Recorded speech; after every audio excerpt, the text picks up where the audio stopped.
Welcome to this very special episode of Beyond the Prompt. This is a bonus episode where we feature an amazing artist who is using AI to transform his photography practice. If you're a regular listener, hopefully you enjoy this bonus episode. If you're not a regular listener, please know that our typical show features more business application and less artistic expression, but this conversation was so spectacular. And this leader is such an amazing person that we couldn't withhold the conversation from our audience. Hope you enjoy, and we'll be back next week with another normally scheduled episode of Beyond the Prompt. My name is Boris Eldagsen. I'm a Berlin-based artist working with photography, video, and installation. And since 2 years, I'm working only with AI image generators. And last year, I became famous for refusing the Sony World Photo Awards because I applied with an AI-generated image. Boris, I thought just to give our listeners context, if we could almost work backwards through your history a bit. And perhaps for those who aren't familiar with your work, if we could start with the moment you refused an award. What was the award you refused, and what were the grounds by which you refused it?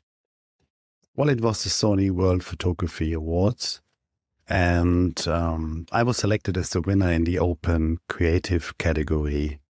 And my decision grew over 2 months. I applied for the competition to make a test to find out if photo competitions are aware of the new situations that people are going to hand in AI-generated images.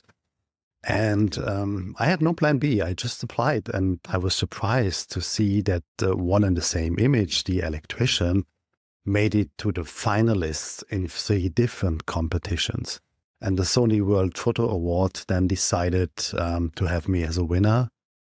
When they told me their decision, I immediately replied, making it transparent that the image is not photography, that it was AI generated, and I offered either to disqualify me or if they would like to go ahead to have an open conversation about the problems that the photo community is going to face. And they have not been interested in doing one or the other. And many of my questions and attempts to have an open conversation have not been replied to. When they sent out a press release about the winners, it was not transparent that my image was not photography. Inquiries by the press has been left unanswered. So, at some point when they promised me to have a Q&A before the award ceremony and didn't keep that promise, I had no other option than to refuse the award.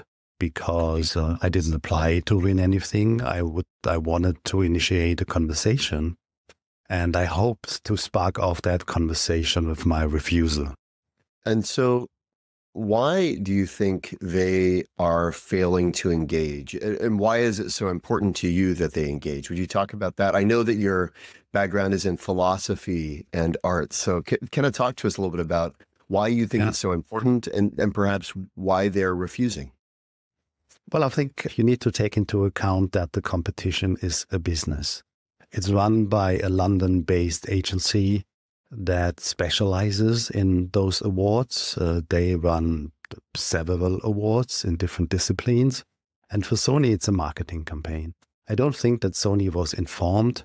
And I think for the agency, it was just something they couldn't bother about because their focus was to have a proper award ceremony and to keep the Japanese guests happy. And anything else, I don't know. I still don't understand why they didn't use the opportunity for good. Because I told them openly in an email that they can be first mover. They can be the first big competition to acknowledge the problem and to talk about it. And they didn't. How would you, I very much agree with like the whole premise of it and obviously have many questions that arise also. But maybe we can go through some of the questions that you were hoping they were asked or some of the questions that you were hoping would be discussed as part of this. And then maybe we can discuss some of them. And then after that, I would love to be a little bit more tactical and hear a little bit more about how you work with, with AI now as part of your journey of creating art. But if we start with the questions, what do you think the questions are that we are not asking in this space? Well, for photo competitions, it's very important to define what is photography and what is not. And you have two teams. One team is thinking from the end, saying it looks like photography. Why can't we say AI-generated images are the next step in the development of photography? And then you have the team that I belong to that say, no, photography is generating images with light, is making images with light, and you go out into the world. You are present. You experience something with whatever is in front of your camera. And if you generate images with AI, you don't need that. You can sit in a dark cellar. You need the internet, your machine, a laptop. Well, that's it. So there is a big difference. It doesn't matter if it looks the same. And for this, I think competitions should not put those two categories of images in one basket. They should open up a new category for generated images. And many competitions do so. So when you have, and just so this is not to counter because it's not a space that I understand a lot about, but when you take a high-end camera of today, with the lenses that you can have and the stabilization that are built into them, doesn't that become very complicated to define photography as you physically have to be standing in front of the event, when that can be so many things? I think there is a lot of technology and also AI inbuilt in the cameras we use, especially in smartphones. But still, it's lens-based. There is light being reflected from something that generates the image. It's a different workflow. And it doesn't matter if the result looks like photography or not. It's also a very photocentric way of thinking that we only talk about photography. You can generate images with AI that look like drawing, like painting, 3D animations, anything.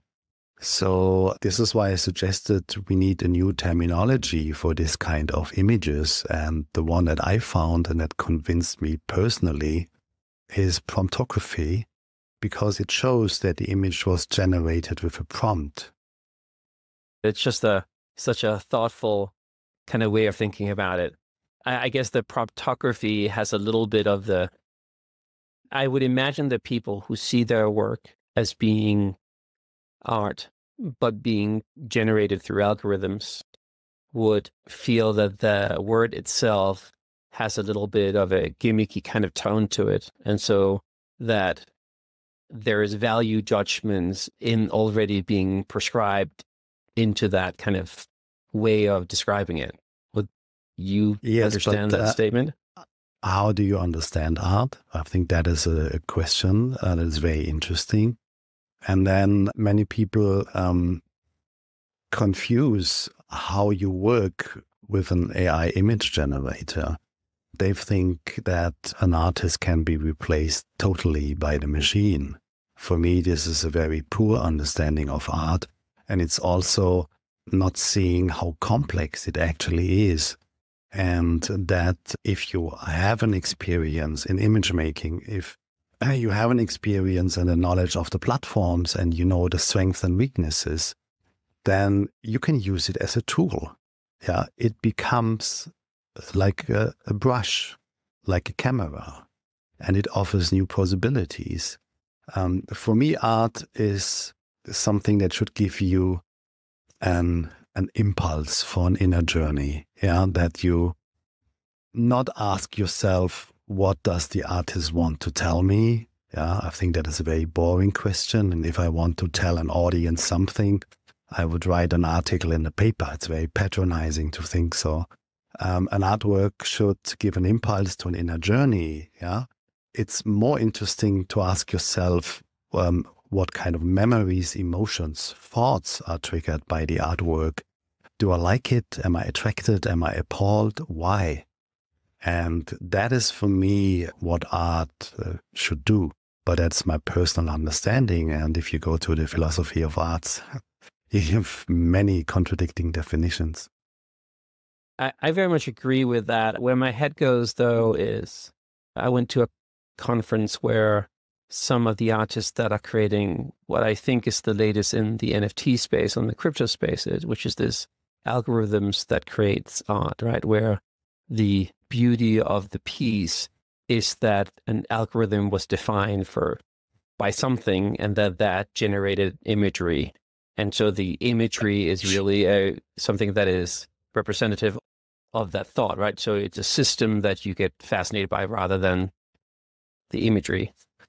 As you look at photography and you look at like the purity of the object having been exposed to light, is that only in terms of photography, or do you find that digital art, as it were, is something different, and so therefore we need to kind of create all these different categories that define the medium in which the artist used to express themselves?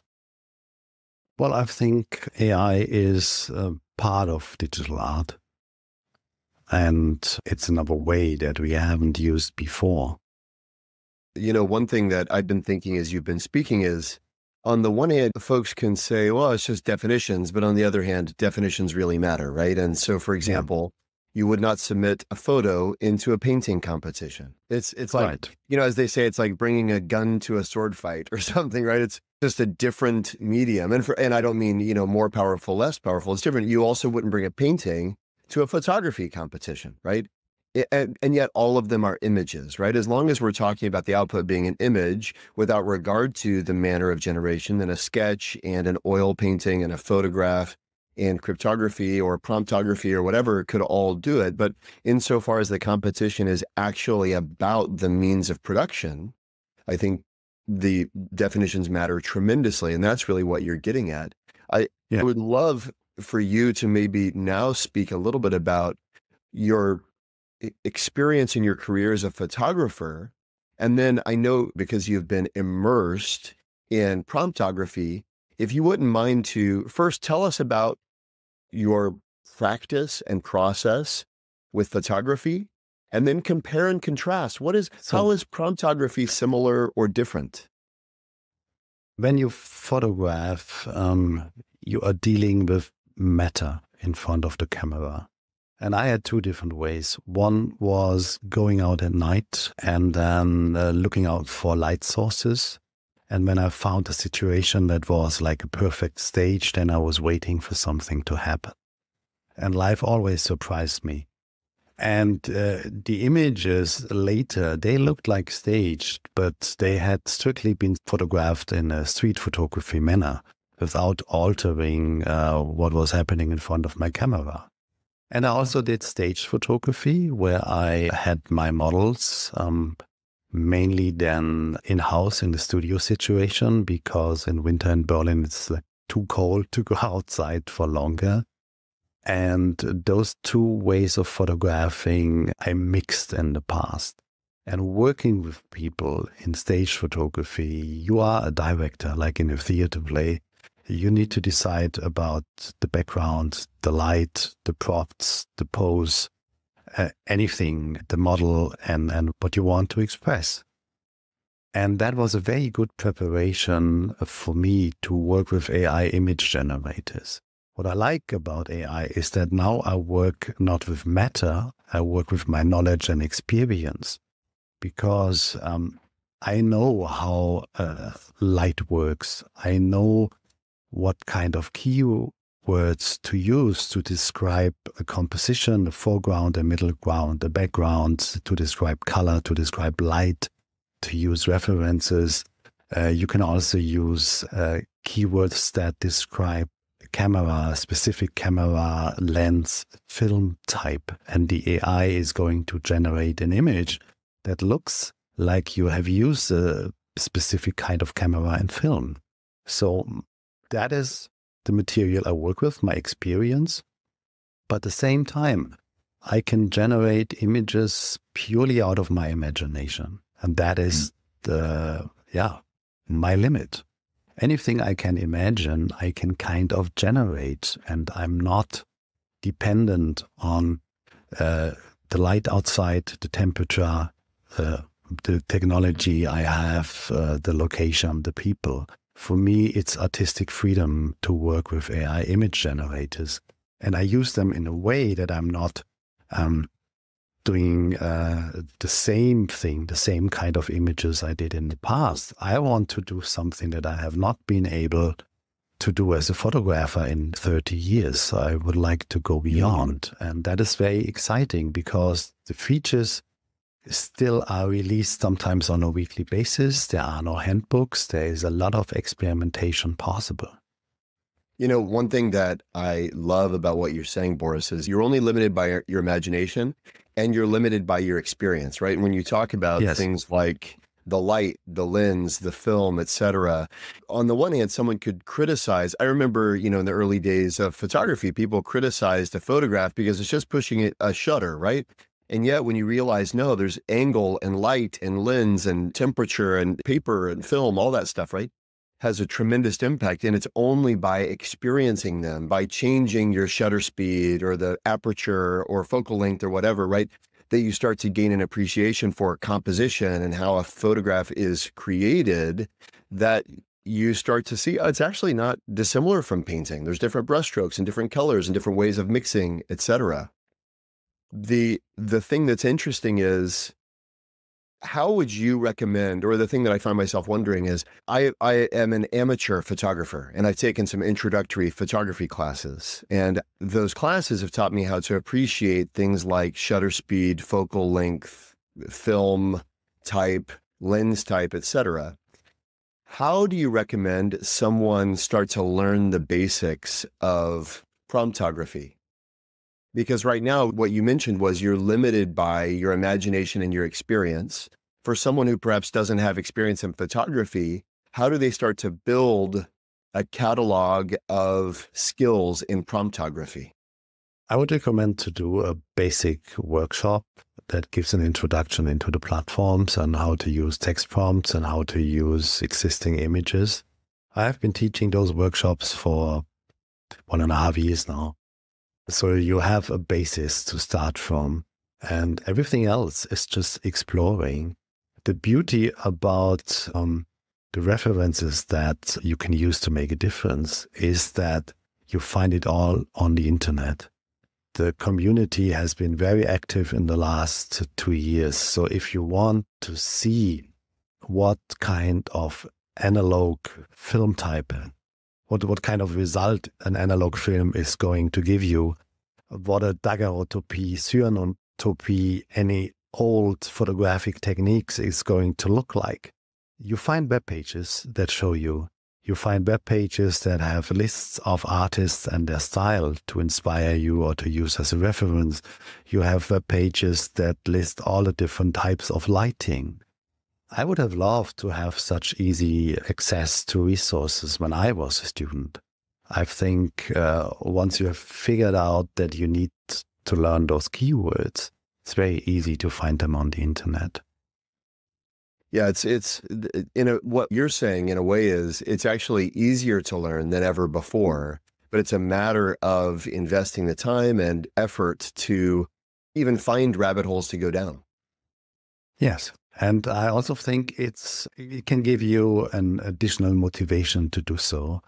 Many universities or schools dislike AI because they think that students are going to be lazy and they don't learn what they could have learned in the past. I think it could also be just the opposite, that they get additional motivation to do their own research. Yeah, there's so much more inspiration available. The surface area is just enormous. And so if you think about, the job of the teacher is to inspire a hunger for knowledge, there's now much more available to students than there ever was before. Totally right. Yeah. What's your sense of the singularity of promptography and photography? You mean the difference of each, or No, more the as with many new mediums, young artists seem to kind of take different medium and smash them together. And so it seems feasible that we're going to start one. One thing that brings to mind was I saw somebody who created, and I don't know what you even would call it, but they created glasses, and then they had AI basically render. They walked around, a camera took pictures, then translated those pictures to text, then re-prompted that text into AI, and then displayed them in these glasses, right? And so what they were saying was the real world, but as articulated through an AI, which obviously is a way to try to make commentary on what is real and what is not. And so in your mind, where does the world move when it comes to AI and photography? Or maybe your point is simply that they should be kept completely separate? Well, I think from all the tasks that have been given to photography, only the documentary part will remain that can't be replaced or augmented by AI. And if we go back in history, and Jeremy was quoting the early days of photography when painters hated photography, and Charles Baudelaire, the French poet, called photography as a tool for the untalented and failed painters. The rise of photography enabled painting to go wild and to leave the job of representation behind. And now the rise of AI will do just the opposite. What is left for photography is an authentic image of the world to give a representation that is documentary, and anything else can be replaced by AI or augmented by AI. But the authentic image, as we had it kind of secured with photography for many years as a proof of document, is under attack through AI, because we will not be able to differentiate what has been photographed, what is authentic, and what is generated. And that is a big problem we need to face as democracies. But for the medium photography, it's kind of sad that it's not going to define its own future.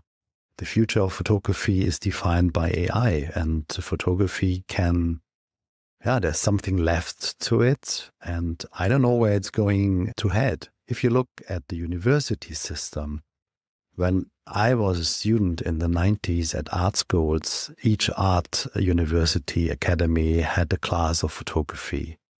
Most of them have disappeared. It's less important today.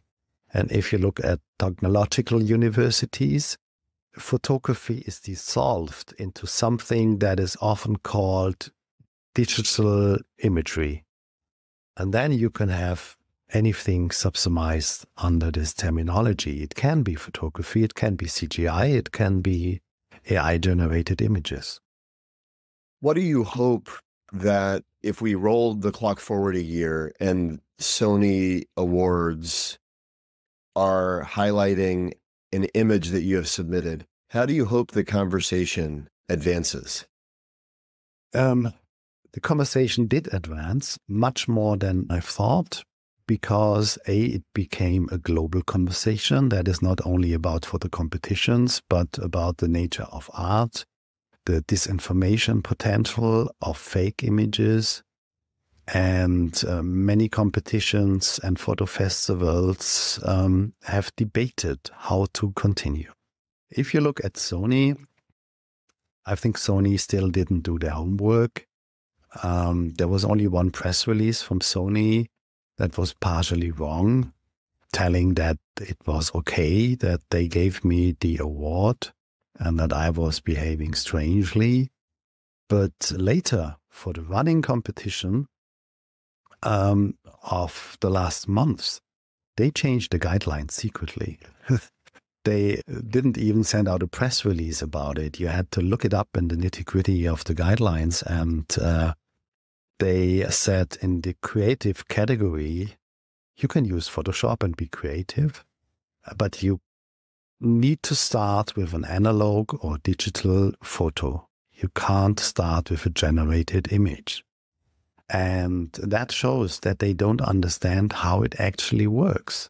You can generate images, by starting with analog and digital photography. You blend it, you do an image prompt, and then the actual result is AI generated image. So according to the new guidelines, I could apply with an AI generated image. They didn't do their homework properly. And then you have other competitions that very clearly define what is photography, that AI generated images are not photography, and that you can't apply with such an image. Do you think that you're going to gravitate to AI, or do you think that you're a photographer to the bone, and so therefore? It's mixed. I've been photographing for 30 years, and now for the last 2 years I work nonstop with AI. But there are crossovers. A, I use my knowledge as an artist as a photographer. And B, I've done 2 projects where I actually mix real photography and generated images, but in a way that you can differentiate what is what. And I think I would like to continue this exploration in the future, mixing the 2 mediums. What would you call that then? That's a mix of photography and promptography. And as an art piece in itself, it's often an installation. Can you tell us a little bit about your mindset? Because unlike the painters who shunned photography, you're a photographer who's actually embraced and experimented with AI. Why do you think you've approached it the way you have? And what can other photographers learn from your journey?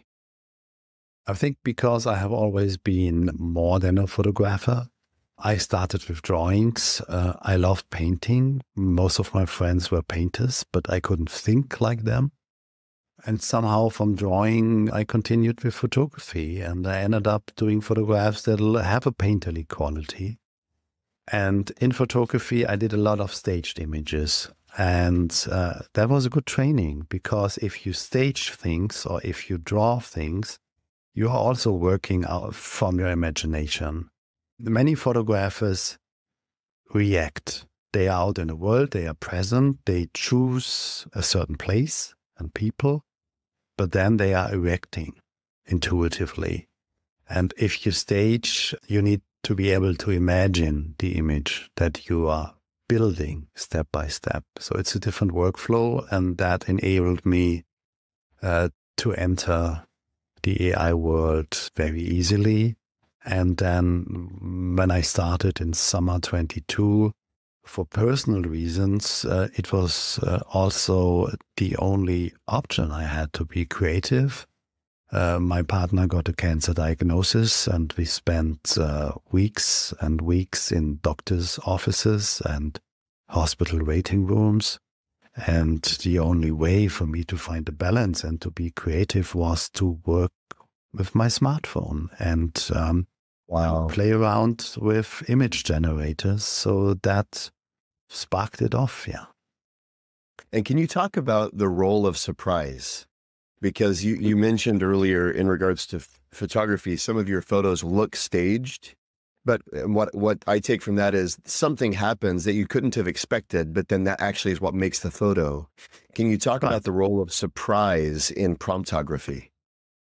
It's the same. And that is something that many photographers dislike. They say, you don't know what you're getting out of that machine. You click generate and then you get a surprise.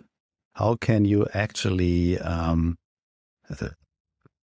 tell people that you are the author if you don't know what's going to happen? And I reply that this is exactly the beauty of photography. I have been going to the same place in Berlin at Museums Island for over 15 years at night. It was never boring. I was always surprised by what happened there and who did what. And this is what actually is something that I'm also missing. Yeah, photographing less, that you go out, that you have an unexpected experience. And I see many similarities between photographing and generating images or drawings. Yeah, if you do drawings, you start somewhere. Often you don't know how to finish. In between, you realize a certain part didn't work. You erase it. You start again. You can do the same with AI. Can you tell us about the first time you had one of those surprises? Maybe it was in the hospital waiting room, perhaps, but can you tell us about the first time you go, oh, I didn't think it was going to do that? It was summer 22. I don't know what kind of images it was, but it was fascinating and highly addictive. Yeah, and that is most people when you start, you realize, wow, it is so different to create images. It's very hard to stop.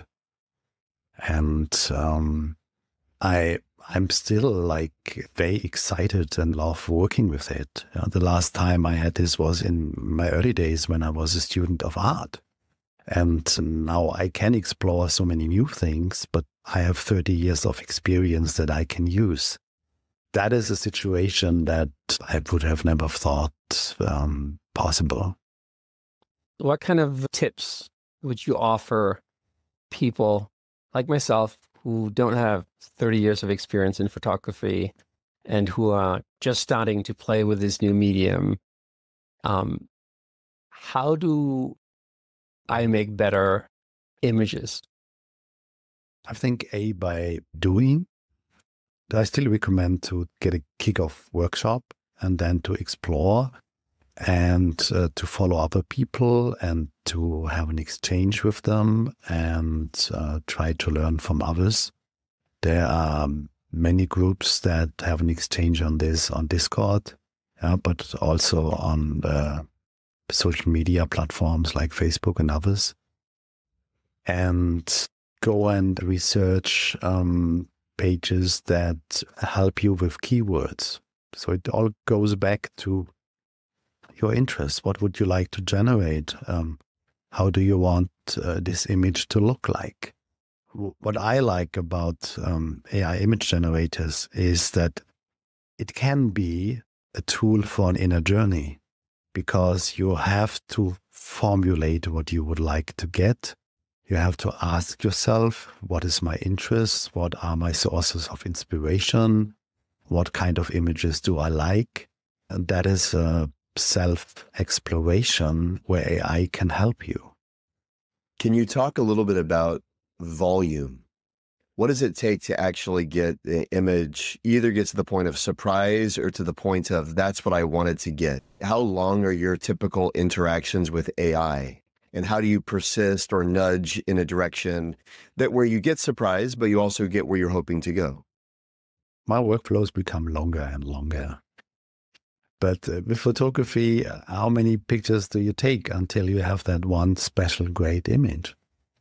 I combine different workflows and I combine different platforms. I can give you an example. Last year I did a project where I started with text, just describing certain situations to generate images. And those images, they were not special, not exciting. They were just material. And the next step, I was blending those images. And that is a basic mid-journey function option. It's two images become one. It's not a collage. It's more like mommy, daddy, child. Yeah, you see that it is connected, but it's something new. And these images, again, are only an interim product. The next step was to use those blended images and to create an image prompt. That is a text describing what you would like to have, plus an image or more images as references. That is going to take it further. This you can do many times. And then when you arrive at an image where you say, oh, I see a potential here, but there's something missing, then you erase certain parts and have them generated again and again, or you add pixels and enlarge the canvas. That can take many different steps. So at the end, to generate such an image is not one step, but maybe 150 steps. And then you can also change platforms, combine platforms. With each project, I try to explore a new workflow. And it becomes complex, yeah. Also to know what are the strengths and weaknesses. You can generate certain images in Midjourney because it has certain features, but it's highly censored. And then you continue in an in-painting, out-painting platform. That means replacing certain parts or adding pixels. You use a different tool, something that is less restricted. There are so many options of combinations. It's the main problem that everybody has working with AI image generators right now is time, because you have less time than you have options and tools to explore. That's incredible. Can you tell us the last workflow change you made and what inspired it? You said every time you create an image, you're trying a new workflow. Where do you go to get inspired regarding potential workflow changes?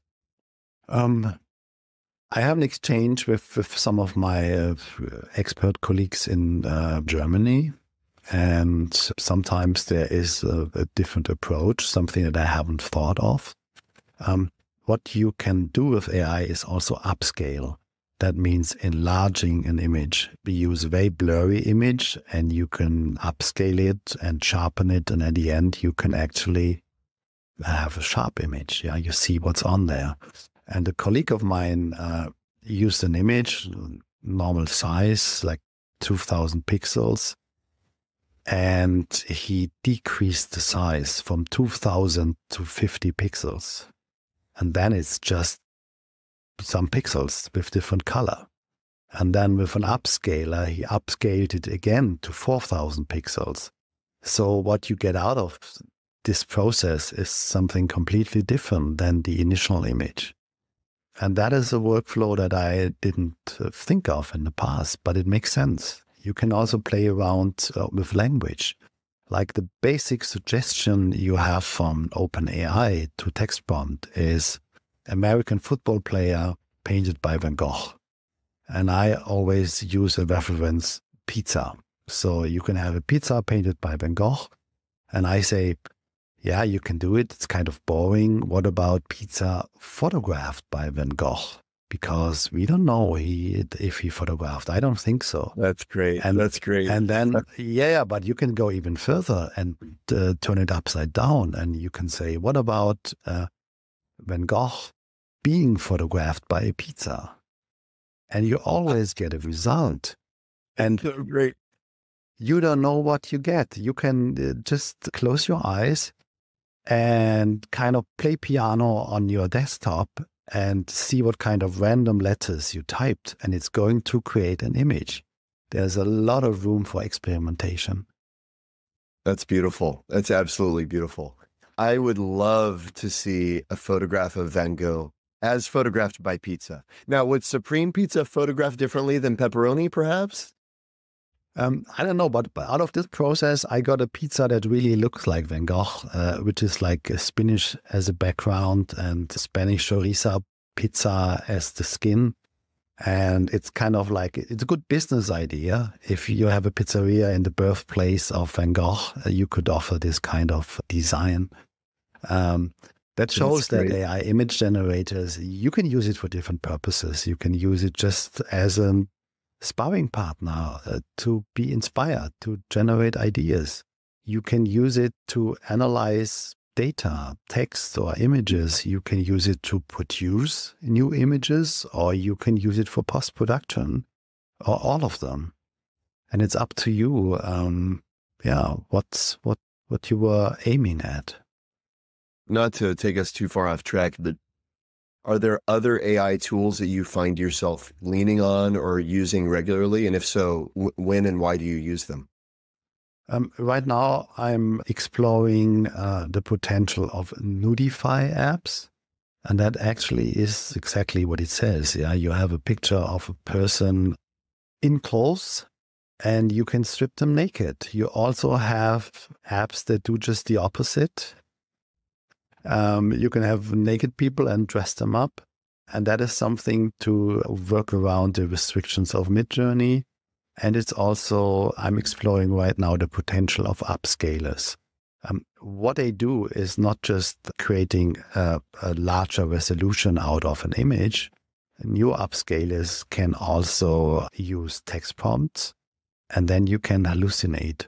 That means in the process of upscaling, the image is changing, and an egg on a table can become a skull or a football. And that has a certain beauty to it, to play around with those technologies. Which upscalers are your current favorite? And if you have any Nudify apps that you want to throw out there as your favorites, I'll take them too.